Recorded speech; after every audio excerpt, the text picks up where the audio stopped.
Hello, I'm Daniel, and welcome to the Emunah Project. In our continuing series on blessings, on Brachas, and Berachot, I want to spend a couple of minutes talking not about the mechanics of what blessing goes where. This is not this kind of subject right now. What I want to do is to introduce you to the concept of how properly and meaningfully to make a bracha, to make a blessing. It requires concentration, it requires kavanah. It deserves it. It's good for you, and it's good for your soul.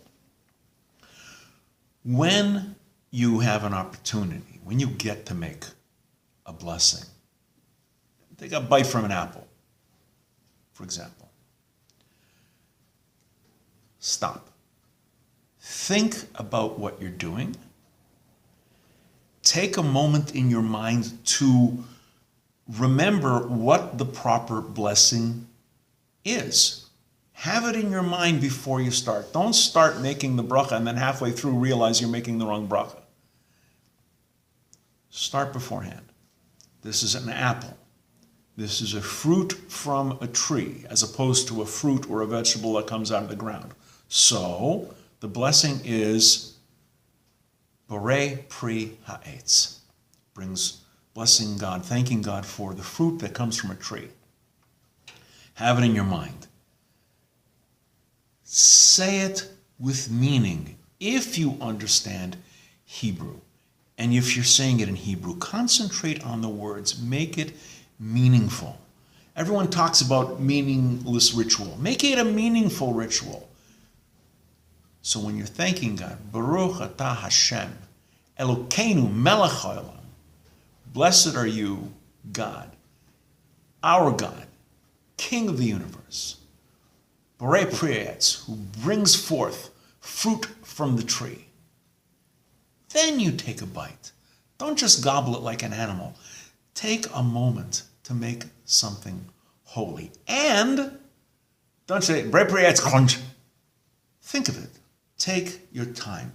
Be a mensch. Be a Jew. Be a good, holy person. If you're Bnei Noach and you want to thank God for the food, for the drink, for the water, for the tomatoes, whatever, take that moment. Thank God. And have it full of meaning. Now, the thing about making a blessing is, when you're starting at first to make the blessing, you're usually very careful. You want to wait, you're trying to remember the exact words, you're trying to remember the Hebrew, you want to remember the pronunciation, you want to do everything exactly right.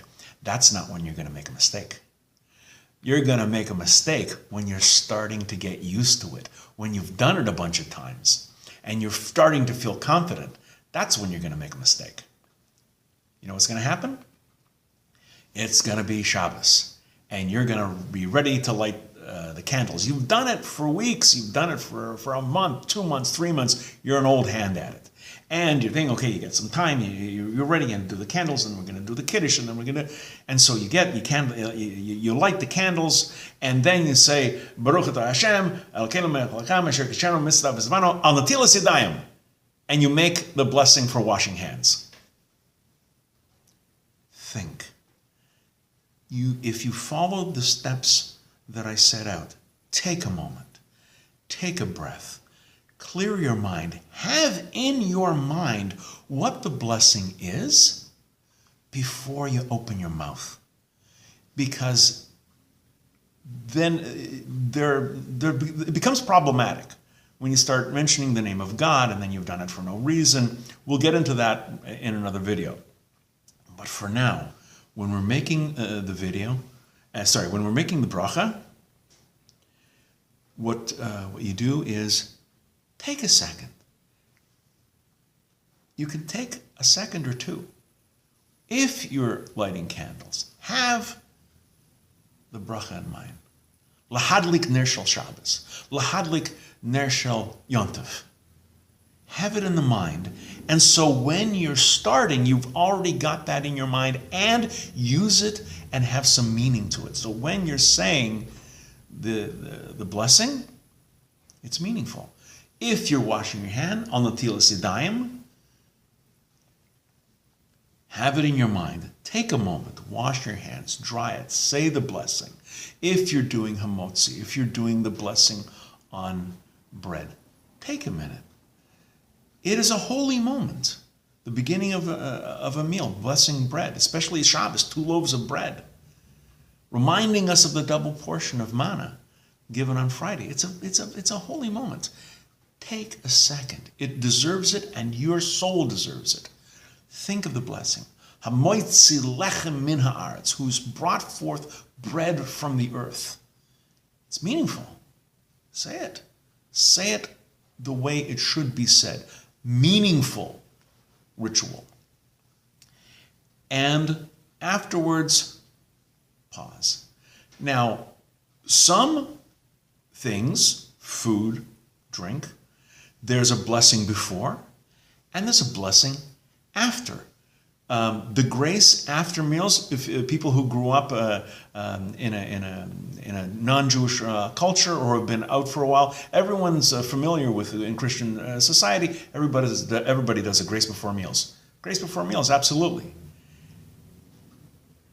It's the grace after meals, the Berachot Hamazon. That's the one that's commanded in the Torah. That's the one that you're biblically commanded to do, the grace after meals. Nobody does it.